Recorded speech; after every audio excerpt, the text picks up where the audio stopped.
Halo teman-teman semuanya, ketemu lagi di channel Rafael Krisnazura TV.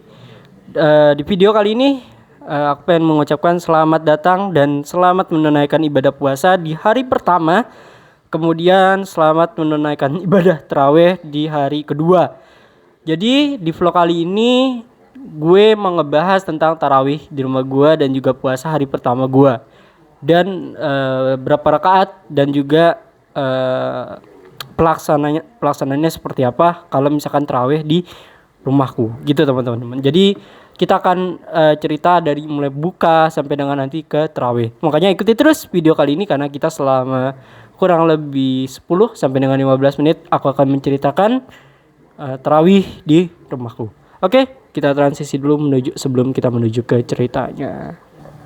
Oke teman-teman, pertama kita mulai dari sahur dulu ya teman-teman. Qadarullah-nya sahur tadi pagi aku tidak sahur ya teman-teman karena sariawan dan juga cuma menggunakan air putih gitu-gitu aja. Karena ya sariawan, mau gimana lagi, soalnya sariawan gak bisa dilawan gitu ya teman-teman. Kalau dipaksa malah jadi makin lama sembuhnya. Jadi hari pertama puasa aku gak sahur, kemudian hari kedua tarawih aku mulai starting dari jam setelah Ba'da Isya, tapi aku buka dulu di masjid gitu ya teman-teman. Jadi panitia menyiapkan buka yang alhamdulillah masih tersisa gitu ya, masih tersisa lumayan banyak, dan alhamdulillah sama jamaah-jamaah dan juga musafir-musafir itu mereka mengambil gitu ya, mengambil tanpa melihat itu punya siapa, tapi diambil sama mereka. Kemudian sampai es kelapa juga ludes gitu ya teman-teman, alhamdulillahnya. Saya pikir di hari pertama puasa itu bakalan habis semua, bakalan habis tanpa sisa, tanpa menyisakan sedikit ataupun setetes pun. Ternyata masih menyisakan beberapa, dan juga masih ada beberapa liter air kelapa dan juga berbagai macam snack yang tersisa gitu. Jadi teman-teman alhamdulillahnya masih tersisa dan juga masih bisa dibagikan ketika pas menjelang sholat isya gitu teman-teman. Itu sih. Kemudian yang kedua tentang tarawih. Oke teman-teman, jadi di masjidku ini agak sedikit berbeda. Mungkin nggak kebanyakan masjid melakukan hal ini, karena mungkin hanya beberapa masjid saja mungkin yang memiliki pesantren atau yang ada kiainya yang memiliki seorang ulama besar yang melakukan ini gitu kan teman-teman. Bahkan kita juga mengikuti daripada Arab Saudi ya.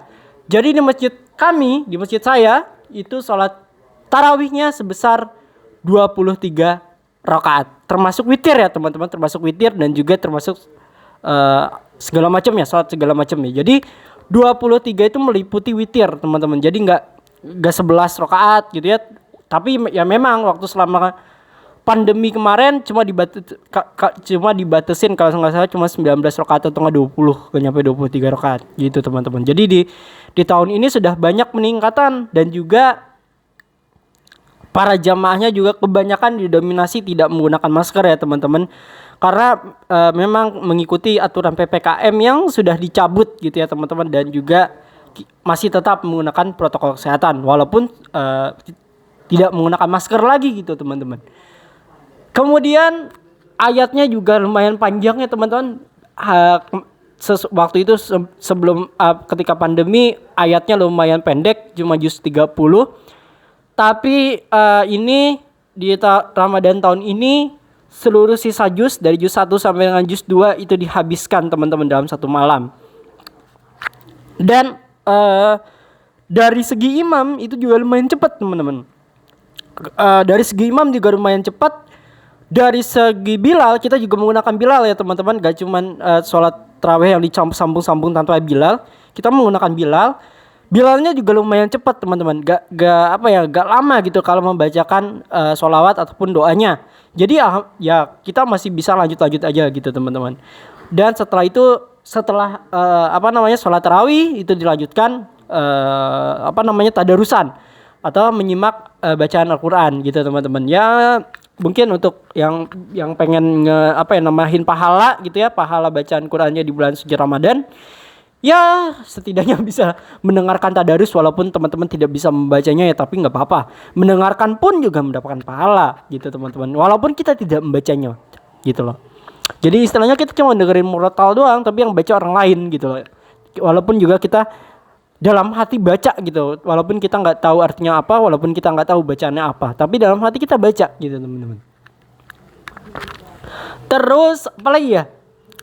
Oh ya, mekanismenya untuk buka puasa bersama ya tetap sistemnya menggunakan dari RT masing-masing gitu ya teman-teman, per jadwal per 3 hari sekali gitu teman-teman. Jadi biar semua jamaah yang pengen menyumbang, biar semua warga yang pengen menyumbang itu kebagian gitu teman-teman, biar pahalanya nggak cuma di satu sisi doang, tapi semua orang bisa memanfaatkan kebaikan di bulan Ramadan gitu ya. Istilahnya berlomba-lomba lah di bulan suci Ramadan ini. Jadi nggak istilahnya nggak introvert gitu loh. Pahalanya nggak cuma buat dia doang gitu. Pahalanya bukan buat dia sendiri, tapi buat berjamaah. Kemudian yang terakhir adalah seperti biasa, kalau di bulan puasa itu gak lengkap kalau nggak ada bocil-bocil nakal. Iya. Tahun lalu kekhawatiran gue tentang selepetan selepetan sarung itu terjadi ya teman-teman.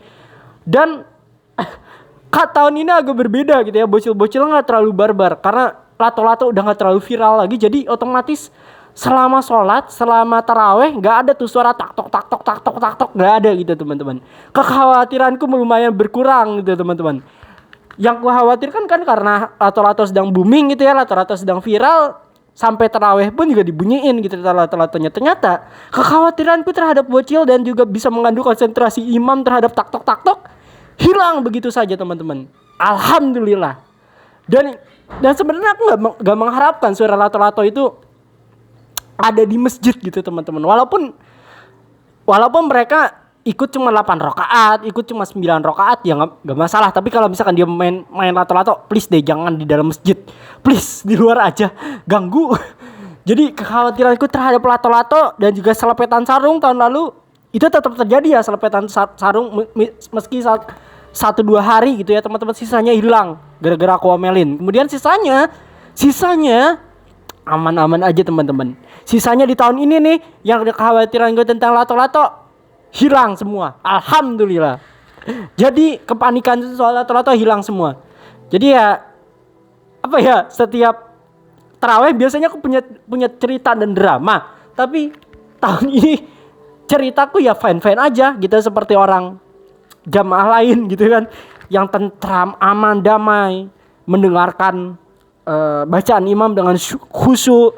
Terus kalau imamnya salah juga bisa membenarkan. Kalau misalkan masih ada suara selepetan sarung sama lato-lato, mana bisa kita ngebenerin bacaan Quran imam kalau salah.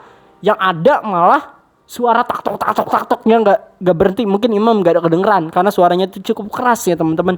Kalah suara toa masjid. Oke. Itu aja teman-teman, problem-problem yang alhamdulillah itu tidak terjadi. Kalau terjadi ya amit-amit gitu ya, jangan sampai terjadi lagi. Udah, itu aja cerita dan keseruanku di hari pertama puasa dan juga di hari kedua tarawih. Walaupun di hari pertama tarawih aku gak ikut gitu ya teman-teman, tapi antusiasme para jamaah masih tetap antusias loh. Dari malam pertama sampai dengan malam sekarang, malam kedua, itu jamaah selalu full tank kayak bensin gitu, selalu rame, gak pernah berkurang paling rokaat tertentu gitu ya teman-teman. Ya paling begitu teman-teman. Itu aja mungkin ceritaku terkait sholat tarawih hari kedua. Semoga teman-teman semua punya cerita yang berkesan gitu ya, sama seperti aku yang memiliki banyak cerita yang berkesan dan banyak kenangan-kenangan yang lucu gitu ya teman-teman, kalau kita pengen kilas balik ke Ramadan sebelumnya. Oke, itu aja mungkin video yang sudah saya sampaikan di video kali ini. Mohon maaf kalau misalkan video ini banyak masalah. Aku ucapkan permohonan maaf karena manusia itu pusatnya salah teman-teman. Jadi wajar aja kalau teman-teman video ini banyak kesalahan gitu ya teman-teman. Itu aja mungkin yang bisa aku sampaikan di video kali ini. Jangan lupa like, comment, and subscribe, share ke teman-teman kalian kalau misalkan video ini banyak manfaatnya.